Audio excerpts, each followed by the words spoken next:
برای الگوی این کار به یه الگوی بیس اولیه احتیاج داریم. هر الگویی میتونه باشه، الگوی آماده، الگویی که با هر متدی که کشیدین اصلا فرقی نمیکنه. فقط تنها چیزی که باید الان مشخص بکنید بچه‌ها خط آکاردمانتونه. خط آکاردمان چجوری مشخص میشه؟ خط آکاردمان هر چقدر که دور اگر این خط سینه‌تون باشه که من کشیدم، هر چقدر که دور سینه‌تون هست رو میایین تقسیم بر 10 میکنید، منهای نیم میکنید، عددی که به دست بیاد. مثلا اگه دور سینه 75 تقسیم بر 10 میشه 7 و نیم، منهای نیمش بکنیم میشه 7. از خط سینه مثلا 7 سانت میایید پایین. خب حالا من اینجا همینجوری میام پایینا. خب این میشه خط آکاردمان شما، یعنی درست خطی که زیر سینه‌تون قرار داره و بعد از اون دیگه برجستگی سینه تموم میشه. این میشه خط. پس از خط سینه به اندازه 1/10 دور سینه منهای نیم که این نیم ثابته میایید پایین، میشه خط آکاردمانتون. خط کارورتون هم که مشخص میکنید و برشتون رو عصایی میکنید. دیگه این برش عصایی رو همتون بلدین، ولی دیگه لازم نیست ماهیچه‌ایش کنید چون لباس اسپورت بچه‌ها، دیگه لازم نیست ماهیچه‌ای کنید. با همین ساسون هم اوکیه کارمون. برای پشت لباس هم چون ما میخوایم پشت رو باز بکنیم دیگه حتی به قسمت بالا کار نداریم، فقط این قسمت ساسون رو ادامه میدیم تا خط سینه و یه لقی نیم از این ور نیم از این ور هم از اینجا میگیریم. خب این از این. بعد میایم قسمت بالای خط سینه‌مون. ببینید قسمت بالای خط سینه کاملا دل بخواهه چون دیگه به پوشش سینه ربط داره. از 7 سانت تا 9 سانت شما میتونید قسمت بالای سینه رو از خط سینه بالا برید. دیگه این بستگی به میل خودتون داره که چقدر میخواید بالا برید. 7 سانت تا 9 سانت از خط سینه‌تون میرید بالا، علامت میزنید. از این نقطه هم همینطور دو سمت برش پنستون رو، پنس سرشونتون رو علامت میزنید. اینجا هم حلقه احتیاج داریم بچه ها. این حلقه رو به این حالت ببینیم فرم میدم، اما اگر اینجا میخواید صاف باشه این خط رو به این حالت صاف نیایید، ادامش رو به چه حالتی بیاید؟ یه نیم سانت بیاید پایین، چون اگر صاف بیاید بچه ها این پس میزنه. درست شد؟ تا اینجا حالت بالای سینه‌تون دیگه 7 تا 9 سانت هر چقدر که بخواید. ببین اون دیگه دل بخواه خودتونه که چقدر میخواید بالای سینه پوشش داشته باشه. دیگه از 7 تا 9 سانت، از بین 7 تا 9 سانت میتونید بالا برید. اما اینجا باید یه لقی هم بگیرید بچه‌ها. این لقی درست کنار پنس سرشونتونه. برای اینکه قسمت بالای سینه‌تون لقی نده، درست کنار پنس سرشونه 1 سانتی متر اینور، 1 سانتی متر هم اینور. این لقی رو به نوک سینه‌تون به این حالت وصل میکنید. توی خط سینه‌تون هم یه لقی به این حالت میگیرید که همون پنس طلاییه. اینم 1 سانتی متر بگیرید کافیه. اینو که ببندید بچه‌ها، بعد از اینکه این پنس رو ببندید باید جلوی الگوتون رو صاف کنید. یه مقدار جلوی الگوتون کج میشه، یه مقدارم اینجای کار میره بچه‌ها. برش میزنید و در میارید. پس به محض اینکه این پنس رو ببندید، پنس طلایی رو ببندید، یه مقداری از جلوی کارتون میره. اینجا هم که گفتم 1 سانت به پنس سرشونتون اضافه بکنید. خب حالا برشمون رو هم میتونید همین برش عصایی باشه، هم میتونید درست از این قسمت که بسته میشه پنستون 2 سانتی متر بیاید به این سمت 2 سانتی متر و از اینجا برشتون رو بزنید، چون برش قشنگتر میشه در این حالت بچه‌ها. پس چی شد؟ از کنار خط پنس سرشونم بعد از این لقی 1 سانتی که گرفتید 2 سانت میایید به سمت حلقه، خط میکشید و این میشه برش جدیدتون. این میشه جلوی کارتون و بهتره که یه مقدارم حلقه رو بچه‌ها به این حالت باز کنید، قشنگتر میشه کارتون. درست شد؟ چون خیلی دیگه توی حلقتون قرار میگیره. پس این شد قسمت بالای سینه‌تون و از اینجا هم خط آکاردمانتون رو برش میزنید. خط آکاردمانتون هم میشه قسمت پایین کارتون. پس ما الان 2 تا تیکه داریم. اگر من این 2 تا تیکه رو بخوام دورش رو براتون بکشم، یه دونه تیکه وسط جلو رو داریم و یه دونه تیکه پهلو رو داریم. به این حالت ببینید این تیکه با خطی میکشم، پهلوی کارمه به این حالت و یه تیکه هم ببینیم به این حالت وسط جلوی کار من. درست شد. و بعد میایم قسمت پشت. باز دوباره بچه‌ها ما برای قسمت پشت احتیاج به حلقه داریم. همین مقدار حلقه رو میتونید بیاید بالا برای قسمت پشت و بعد این رو از خط سینه پایین‌تر بیاید. به اندازه 3 تا 4 سانتی میتونید از خط سینه بیاید پایین‌تر. اولش رو صاف بردارید و بعد به این حالت انحنا بدید. خب این نیم سانتی که اینجا لقی گرفتیم رو حتما ببندیم. اما تیکه پشتتون رو هم از خط آکاردمانی که بهتون گفتم باید برش بزنید و یه مقدارم حلقه رو به این حالت ببینید میایم داخل برای این کار. حتما بچه‌ها تیکه پشت رو میتونید این دوتا تیکه رو وقتی برش زدید بیارید بذارید روی همدیگه چسب بزنید، اصلا یه تیکه بشه پشت کارتون، چون الان هم از بالا هم از پایین جدا شده دیگه، مثل یه پنس میمونه. اینو ببندید چسب بزنید که پشت کارتون یه تیکه بشه. این میشه الگوی اولیه این کار. حالا اگر بپرسید که خب پس اون قسمت‌های بند بالاش رو باید چی کار بکنید، قسمت‌های بند بالاش رو موقع دوخت بهتون توضیح میدم که کجا باید وصلش بکنی و چه اندازه باید وصلش بکنی. قسمت پایین کارتون رو هم که از خط زیر سینه‌تون یعنی از خط آکاردمانتون به پایین حالت کلوش داره کار.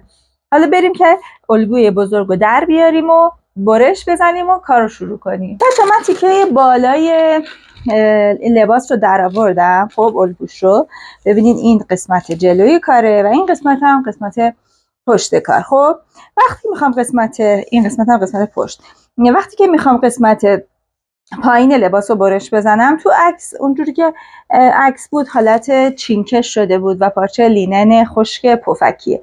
خب من اونجوری نمیخوام، میخوام گشاد باشه ولی ریزشی باشه. خب برای همین میام کلوش برش میزنم.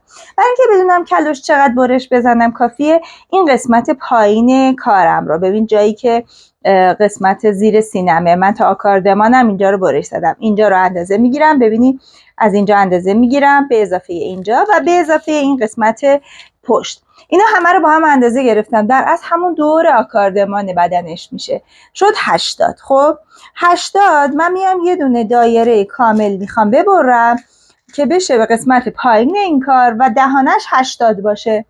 اومدم پارچم رو 4 لا کردم، دیگه باز نمی کنم چون یه خورده تا کردنش سخت بود و یه دهانه 13.5 اینا دارم میزنم.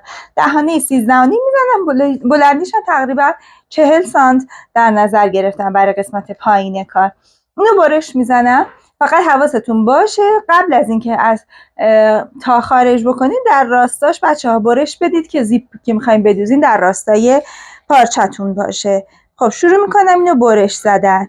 شما میتونید به صورت همونجوری چین هم بدید، یعنی میتونید هر چقدر که پایین کارتونه، مثلا اگه پایین کارتون الان 80 دو برابرش رو در نظر بگیرید، مستطیل در بیارید و این مستطیل رو چین بدید. لزومی نداره حتما مثل من کلش ببرید، میتونید چین بدین ساده و اینجا سوزن چین ساده بدین و وصلش کنید به بالا تنه. هر دوش امکان پذیره.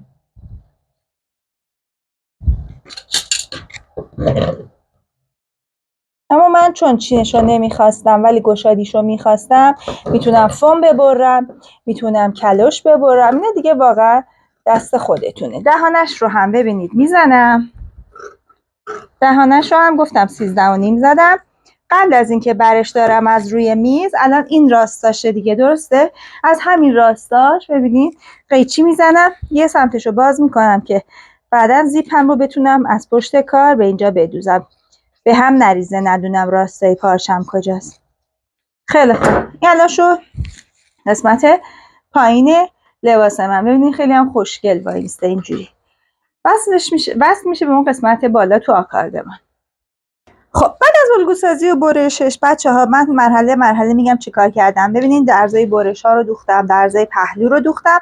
2 تا تیکه بود دیگه کارمون، یه تیکه زیره کار، یه تیکه هم که یه تیکه رویه، یه تیکه آستر. درست هر دوش هم لایی زده بودیم دیگه.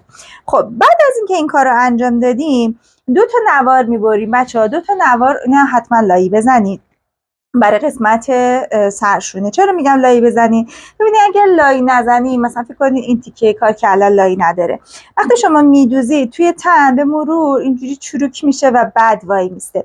اما همین لایی باعث میشه ضخامت پیدا بکنه. وقتی شما دوختم میزنید دیگه از این حالت صاف خارج نمیشه و همیشه به همین حالت صاف و محکم میمونه روی بدن. اندازش هم بچه‌ها من الان تقریبا 40-50 سانت گرفتم، ولی اندازه مشخصی بهتون نمیگم. عرضش 9 سانته چون میخوام 8 سانته چون میخوام 3 سانت بشه. وقتی که دوختم برگردوندم 3 سانت باشه. خب چرا میگم الان من بهتون طولش رو نمیگم؟ طولش رو میتونید از روی الگو هم بردارید، اما من ترجیح همینه که اول بیام اینو به مرحله پرو برسونم و تو تن حالا کسی یا مشتری هر کیه اینو با تن اون مشخص کنی، یعنی اون حالتی که راحته. ببینید من یک دونه از اینا رو دوتاشم نه که میخوام حالا آستر با من آستر، یه دونه‌شو برمیدارم و اون قسمت پایینش رو که بهتون گفتم به صورت کلاش بریدم.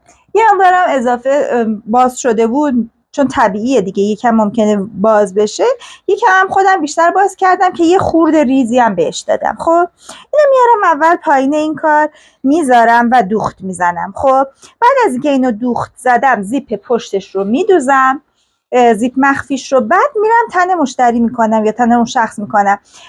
بعد از اینکه تو تنش خواستم پرو بگیرم اون موقع میام این رو جایی که میخوام بذارم سنجاق میزنم و اندازش رو تو تنش مشخص میکنم، هم محل جاش رو مشخص میکنم، یعنی اینو دوخت میزنم برمیگردونم و دوخت میزنم برمیگردم اتو میزنم و هم محلش رو مشخص میکنم هم اندازش رو روی بدنش مشخص میکنم. اینجوری براش خیلی راحته. پس چند تا کار باید الان انجام بدیم؟ یکی این که این دوتا نوار رو میدوزیم و برمیگردونیم. دوم این که به یکی از لایه ها که درز پهلوش هم دوختیم، درز برش عصایش رو هم دوختیم، هر دو میایم این تیکه کلاش پایین اضافه میکنیم. اگر خواستید کاپ بدید به کارتون، به قسمت آسترش میتونید بیاید الان کاپ بدوزید قبل از اینکه بخواید وصلش بکنید. اگر نه که اصلا لازم نیست، چون معمولا اینجور لباسا برای دخترای تینیجر و خیلی حالا کاپ هم علاقه ندارن، خیلی اصراری به کاپ دادن نیست، ولی اگه خواستین بدید حتما تو این مرحله به آسترش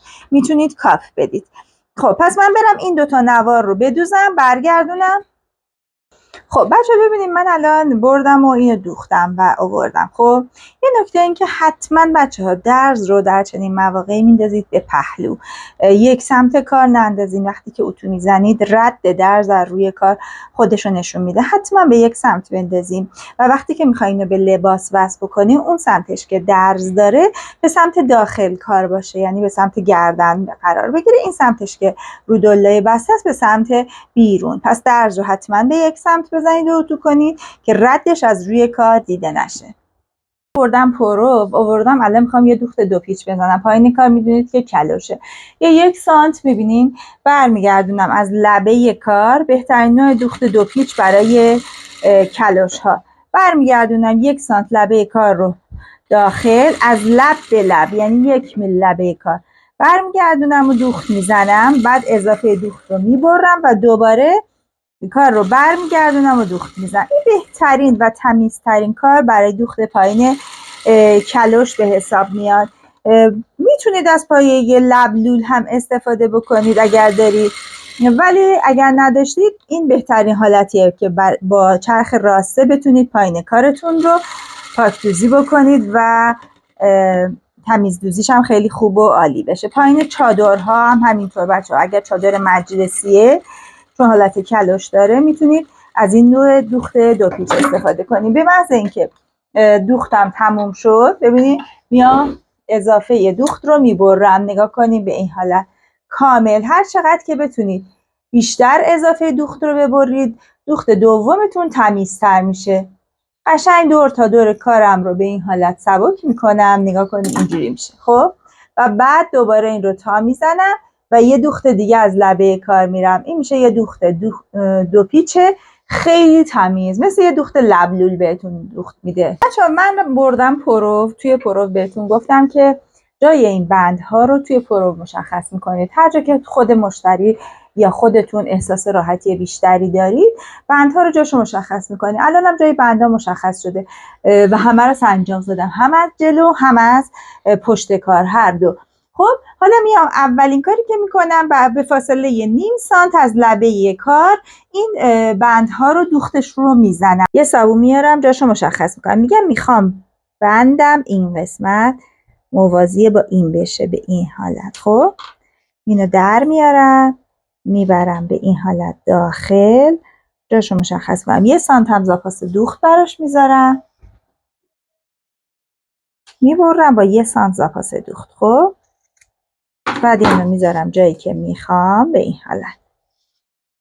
خب و اونو دوخت میزنم با فاصله 0.5 سانت دوخت میزنم. به این ترتیب جاش رو مشخص کردم، نوع کجی و راستیش هم مشخص کردم. دوباره ببینی این سطح ها همینطور نگاه کنی،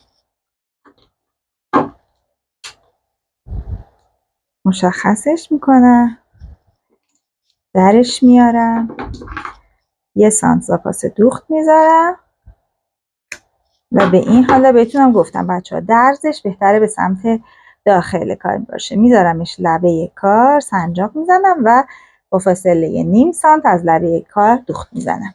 خب بچه بعد از اینکه جای بندها رو ببینین جاش رو تقریبا فیکس کردم با فاصله 0.5 سانت، حالا میام اون تیکه آستر رو، تیکه دومی که مال آستر بود رو میخوام بیارم روی این کار و آستر قلفتیش بکنم. ببینیم میام بندها رو میذارم داخل، بندها میرن داخل و از لبه بالای کار دور تا دور میخوام بدوزم. فقط حواستون باشه حتما درزهای برشاتون باید کنار همدیگه قرار بگیره. اول با سنجاق همه رو فیکس کنی، بعد ببینیم من الان اینو فیکس میکنم درز پهلو رو به همین حالت. این درزها خیلی مهمه که کنار همدیگه فیکس شده باشه، جا به جا نشه موقعی که دارید قسمت بالای کار رو میدوزید. بندهای من الان از اینجا شروع شده، از کنار برش هم شروع شده. اگر بخواید میتونید این رو نگه دارید، نخواید میتونید این قسمت حلقه رو به این حالت دوخت بزنید و این قسمت بره، یعنی کارمون از لبه بندمون شروع شه، هم برای پشت هم برای جلو. هر دوش امکان پذیره، هر دوش میشه این کار رو انجام داد. خب ببینید بچه ها، من قسمت لبه کار رو بردم دوختم، همینطور که میبینید دوخت نیشش هم زدم. خب حالا میمونه این قسمت کار. این قسمت کارم باید تمیز دوزی بشه دیگه، پاک دوزی باید بشه، باید به این حالت پاک دوزی بشه که از داخل تمیز باشه و چیزی دیده نشه. ببینید به این حالت، معذرت دستم خورد به دوربین، ببینید به این حالت کل لباس رو میکنم داخل به این شکل. خب هنوز کنار زیپم بازه، یعنی از اونجا میتونم لباس رو برگردم. درزها رو میارم میذارم کنار هم دیگه. ببینید درزای شبیه همو، مثلا درز برش عصاییمه میارم میذارم کنار هم، سنجاق میزنم. درز پهلومه میارم میذارم کنار هم، سنجاق میزنم. به این شکل کل لباس رو تاپه و خیلی هم ضخیم نیست. به این حالت فقط مهم اینه که درزا کنار هم دیگه قرار بگیره. میذارم کنار هم، بعد دوباره درز پهلو تا جایی که میتونم، تا جایی که بهم اجازه بده لباس، اینا رو میذارم کنار هم دیگه، چون باید قلفتی بشه کار تا تمیز بشه. بعدش میرم آخر سر، اگر تونستم کنار زیپم رو هم با چرخ میدوزم، حتی اگر نشد کنار زیپم رو با چرخ بدوزم، کنار زیپم رو با دستم بدوزم بچه ها اوکیه. فقط این قسمت وسط کار که نمای بیشتری داره، دید بیشتری داره رو سعی میکنم ببینید به این حالت و شروع میکنم دوخت زدن. از این سمتی که دوخت داره شروع کنید دوخت زدن که از روی همون دوخت بدوزید و بیاید جلو. اینجا هم تا جایی که بتونید میتونید بدوزید بیاید جلو. هر جاش که دیگه نشد ما بقیه‌شو بچه‌ها بعدن وقتی برگردونیم لباسو با دست میدوزیم. پس میرم تا این قسمتی که میشه رو با چرخ میدوزم. عجله نکنید برای دوختش، به خاطر اینکه خود لباس رو نگرفته باشین، هی چک کنید خود لباس رو نگرفته باشین، درزا کامل بیفته روی همدیگه. هیچ عجله‌ای برای دوختش نداشته باشید. خیلی لباس رو ببینید این قسمت چیز ممکنه لباس هی بخواد بیاد بیرون، مخصوصا چون دامنه. عجله نکنید، آروم آروم.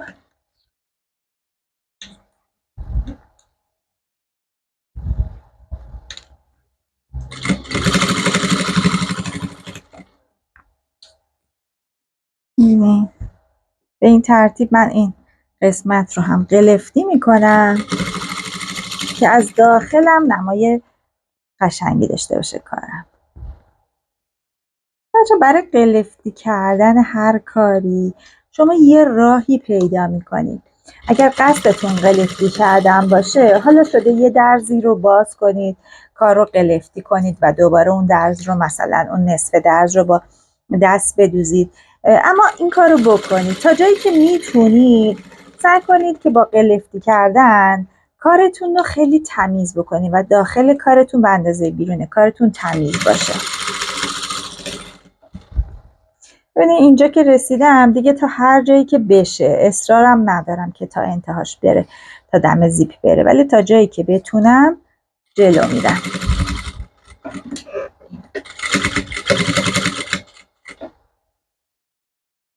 چه وقتی لباس رو برمیگردونین دیگه این قسمت وسط کار، ببینین این قسمت داخل قشنگ قلفتی میشه، میمونه فقط این قسمت کار. خب این قسمت لبه کار، این قسمت لبه کار رو زیپ، اول زیپ رو میدوزم. ببینید اول برمیگردونم زیپ رو کاملا از لبه کار میدوزم. خب فقط این لبه انتهاییش رو ببینید یه سانت برمیگردونم، بعد میدوزم. اون 1 سانتیه که زاپاس دوخته، از کنار زیپم شروع میکنم دوختن تا پایین.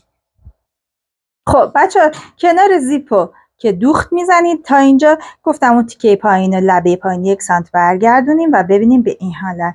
دیگه این یه تیکه چند سانت آخر رو با دستتون قشنگ پس دوزیش میکنیم به این حالت و این قسمت هم پاک دوزی میکنیم. بقیه کارم که دوخت شده.